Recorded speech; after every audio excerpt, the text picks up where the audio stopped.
Hello and welcome to Justice. I'm Judge Jeanine Pirro. Thanks for being with us tonight. This week, United States Senate Majority Leader Harry Reid continued trashing ordinary Americans over land grabs. And you need to be concerned because the land grabs haven't ended. And who knows, will your land be next?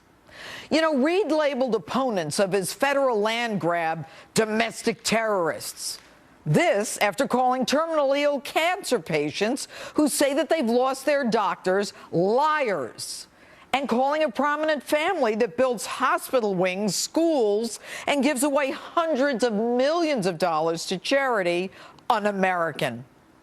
Senator Harry Reid, the name-calling goes both ways. So, Senator, I've decided to change your name to Harry. Dirty Harry. The story that I'm about to tell you starts with Dirty Harry's longtime senior aide, his puppet on a string with virtually no experience at the Bureau of Land Management, who now runs it. That bureau today eyeing 116 miles on the border between Texas and Oklahoma, an estimated 90,000 acres that BLM says belongs to the public.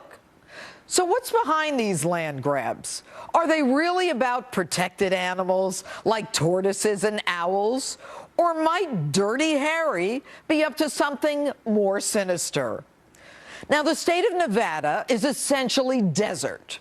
For years, Dirty Harry introduced bills transferring federal land to county commissioners to sell to profiteers building homes and shopping malls, not giving a damn about the tortoises, routinely killing them, all sanctioned by BLM. Tortoises be damned. Now, fast forward. A newfound concern for the tortoise. How dare the cattle graze where the tortoise should roam? So Harry Reid, so incensed that armed military-type agents come in like stormtroopers. The BLM, with no police authority, comes in like military paratroopers to move some cows? You need snipers to move cows, Harry? Really? And then miraculously, you back off for so-called, quote, safety reasons. So Harry, why did your guys show up armed to the teeth like they're about to fight al-Qaeda if you were so concerned about safety? Folks, a little primer here. If a developer wants to build a mall or a solar energy complex where protected species live, they have to find a mitigation area to move the protected species there, in this case, the tortoise. Bottom line, building where there's a protected animal requires that you move that animal somewhere else where it can survive. So, folks, this is bigger than Bundy, whose comments recently, by the way, were outrageous. But it's bigger than him. And herein lies the rub.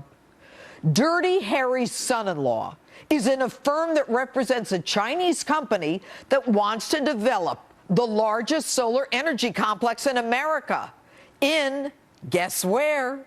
Nevada. On land occupied by the tortoise.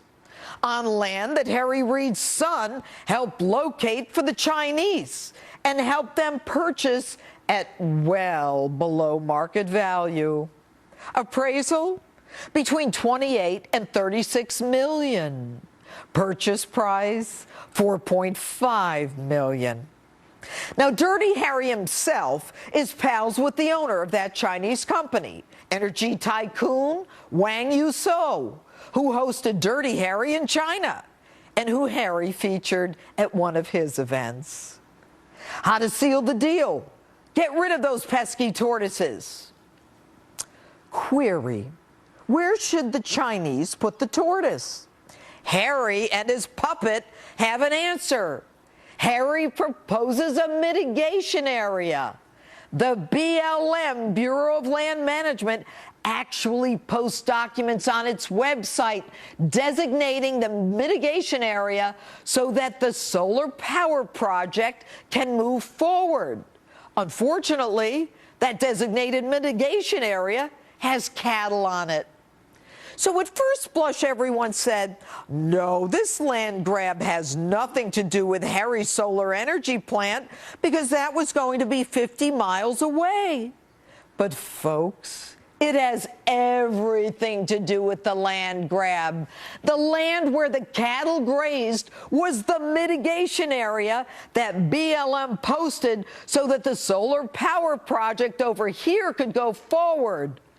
Bingo! In true Dirty Harry mode, you move the cow so that we can move the tortoises there so that Harry's pal and the Chinese clients of Harry's son can build the solar energy plant. Guess what? The BLM deleted the document that was entitled Cattle Trespass Impacts Solar Development. A little too incriminating, you think, Harry? You know, it's no surprise that people who represent us in Congress are more concerned with lining their own pockets and the pockets of their family members than they are of representing us. Dirty Harry's arrogance, his condescension, and his name-calling is only surpassed by his chutzpah. Now, Dirty Harry came into Congress with $1.8 million. He made a few $100,000 a year, and then reports a net worth of more than $10 million. Harry, here's what I think. The questions were getting a little too close for comfort, so you called off your paramilitary raid on the cows using safety as an excuse. But safety had nothing to do with it. Unless, of course, you're talking about the safety of your reputation. Harry, in my other life, I did investigations. I presented cases to grand juries day in and day out. Oh, to be a prosecutor again. Oh, to present this to a grand jury. Oh, to put Dirty Harry under oath on the witness stand. Oh, to be able to say, go ahead, Harry, lie to me now. Lie to me under oath. Go ahead, Harry, make my day. And that's my open. With me now, a Texas rancher with up to 1,000 acres of land at stake, Lane Chapman. All right, Lane, do you see this as another land grab, what the BLM is now saying regarding what you say is your property? Ma'am, it has absolutely everything to do with the land grab. This land, it is in no way federal land. It's been in my family. I found out today. I went back and looked, and I was told since 1886. We have other property that's probably been in my family since the 1960s. But either way, it's been taxed for over a century or for multiple generations. All right. So Lane, you're saying that you've been paying taxes on this property, that the federal government and Harry Reid and his Bureau of Land Management are saying that is public property? That is correct, ma'am. That is the main difference between what is going on in the western part of the United States and in Texas. That out there is BLM land. It is land that is leased to an individual. This land in Texas is owned. It has a deed that was handwritten, ma'am. Oh, I have the deeds. And it's taxed every year. We pay our taxes early, generally. This is truly private property. It is defined in every aspect of it.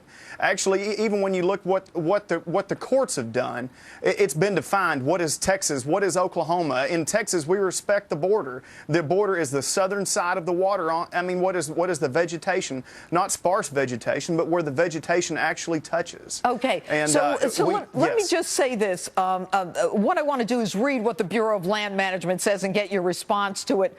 The Bureau of Land Management, quote, is categorically not expanding federal holdings along the Red River. The 140 acres in question were determined to be public lands in 1986 when the U.S. District Court ruled on a case brought by two private landowners, each seeking to adjust boundaries for their respective properties. The BLM was in no way involved in the litigation between these landowners, and the 140 acres at no time were held in private ownership. Lane, you've been paying taxes. You say you see this as another potential land grab. What do you think they're trying to do? Why are they doing this? Well, ma'am, to answer your first question, you kind of ask what the BLM is doing, and they say that they're not expanding acres, and I see that as the BLM actually saying that they're not expanding acres because they believe that they already own them. And the truth is, it's by our grace that the BLM actually is still what they are. I mean, we're a republic.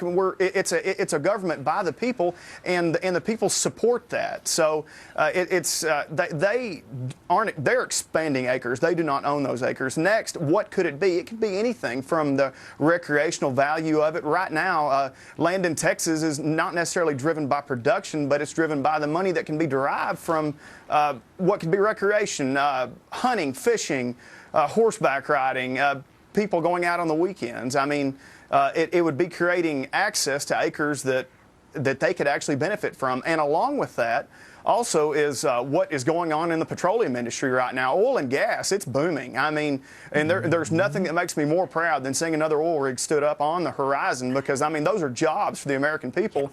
And at the same time, I mean, that's an industry that is growing. So if the government could get their hands on something that could be a lucrative in that standpoint, I mean, that's a paycheck every month. All right. You know what? You have distinguished your situation from the one in Nevada. But do you see a potential, a similar situation where people from around the country come and join you in an effort to show their support? Ma'am, that's one thing I would hope that they would definitely give us support, because private property rights are, I mean, they're at the core foundation of this country. We're people that are separated from the government, and I would hope that people are in support of us. Now, does that support have to come in ways of people showing the force that they did? I don't necessarily know if that's the truth, but people need to stand up for what their rights are. And in the state of Texas, we have private property rights. They were defined by Greg Abbott and the governor just several days ago. All right. You know, Lane Chapman, there's a saying, don't mess with Texas. We wish you all the best. Thanks for being with us this evening. Ma'am, thank you for allowing me to be on. All right. Thank you. And coming up, the Obama administration's IRS is at it again. This time, you're not going to believe this one, shelling out more than $1 million in bonuses to IRS employees who were tax cheats. You're not going to believe this. And vote in tonight's Insta poll. What's behind the federal government's land grab in Texas and Nevada? Facebook or tweet us at Judge Jeanine.